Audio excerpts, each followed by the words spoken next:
In this morning's Health Watch, something that is rarely talked about until it's too late: teen depression. One young man, though, is determined to transform his near tragedy into a triumph. CBS News national correspondent Jeff Glor has his story.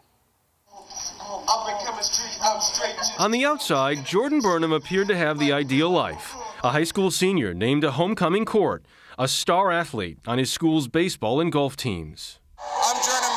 But on the inside, Jordan was suffering from a debilitating battle with depression. In September 2007, Burnham called his then-girlfriend to say goodbye and crawled out his bedroom window, 9 stories high. It seems impossible to think anyone could survive the fall. Jordan dropped more than 100 feet and hit the ground at 60 miles an hour. But incredibly, when he was rushed to the hospital, Jordan was still breathing. I just wailed, and I think any mother can understand that when you don't know whether you're going to lose your child or not. Jordan's parents, Georgette and Earl, spent the next 4 months at his bedside. I think the little things in life you learn to appreciate so much more than the moment you have together, realizing that that could not have been. This is Jordan Burnham today. Falling 9 stories and surviving is obviously a miracle in itself. After 14 surgeries and 2.5 years of excruciating rehabilitation. My dad said I was literally right under my window.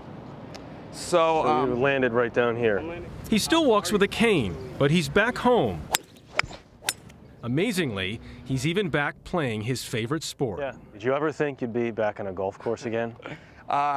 No. I'd be lying to you if I woke up and I was in the worst time saying I knew I'd be standing here with you, hitting golf balls again. But again, the body has a mind of its own sometimes, and it's amazing the way it recovers. While Jordan's body continues to heal itself, he knows that his mind will never be completely cured. Depression remains a daily struggle. Reminders of that September evening never far away. You still sleep in this bed? Right. Inches away from that window? Right. You're okay with that? For me, it's a positive thing, saying this could have been a situation that could have ended everything, but here I am now in the same spot, making a positive and a difference too, and living in a positive way. Shining a light on the dark world of depression is Jordan's new mission. Please join me in welcoming Mr. Jordan Burnham to the National Youth Leadership Forum on Medicine. So Jordan, now 20, travels to high schools and colleges across the country.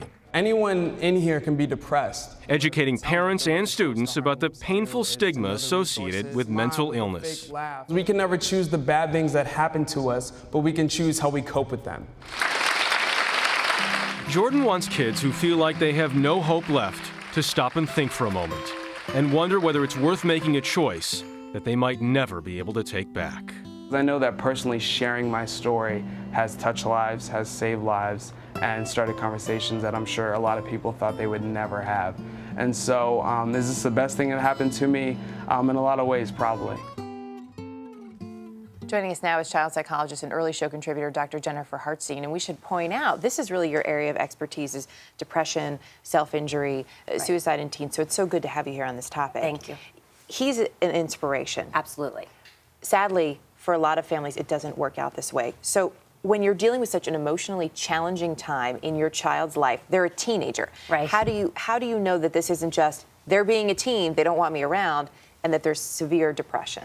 You have to really look for warning signs. There are some clear warning signs. Teenage depression, adult depression are different.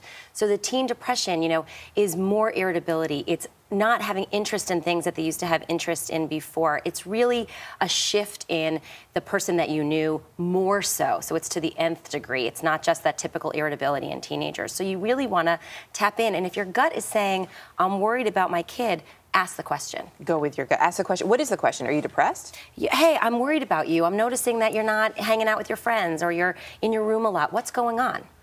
Suicide is it the third leading cause of death amongst 15 to 24-year-olds. Preteens and young adults. Signs, red flag signs here that suicide could be something that's going through their mind? Right. There are many, but let's highlight 3 that really might happen. So one thing you want to be aware of is if they're making statements about not being around anymore. Are they making statements like, well, when I'm not here, you'll miss me when I'm gone? That's something, right, it's something you want to... I know you say that, and it's just, I can't even imagine It takes your breath hearing away, that. so you want to think about that. The other thing, they may start saying goodbye and giving away their prized possessions, giving their mitt to their little brother, saying goodbye to you, saying goodbye to friends. And lastly, any really acute behavior change. So if there's been this low-level depression and irritability, then all of a sudden they're excited and happy. What's going on? Have they made the decision? A lot of suicides in teenagers, though, are impulsive, so we want to be aware. That's certainly what Jordan said. And are there different things that you need to look for if you have a daughter or a son?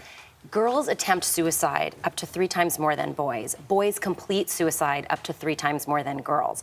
So the fact is, method is really the key thing. So if you notice that there's depression, you want to be aware of that. Boys choose more violent means. So we have to be careful of what they have access to. And how you approach it. You mentioned that teen depression and adult depression are 2 very different things. So do you grow out of teen depression? Most episodes of depression in teenagers last 6 to 9 months, but some definitely last longer. As Jordan highlighted, he's still dealing with it. So it's not something you grow out of, but you do want to learn how to deal with it more effectively. So you do make better choices. You do learn the coping skills that you need to survive. And how important is it for someone like Jordan, who is sharing right now, going through this healing process, for him to do that? It's so important for him to stay in touch with himself, what he needs, a therapist that can help him when he's really struggling, and work on all those coping skill problems. Just it reinforces the point of how important communication is with your child, no matter how difficult it may be. Absolutely, and how scary it might be. Yeah. Dr. Jennifer Hartstein, always good to have you with us. Thanks so much.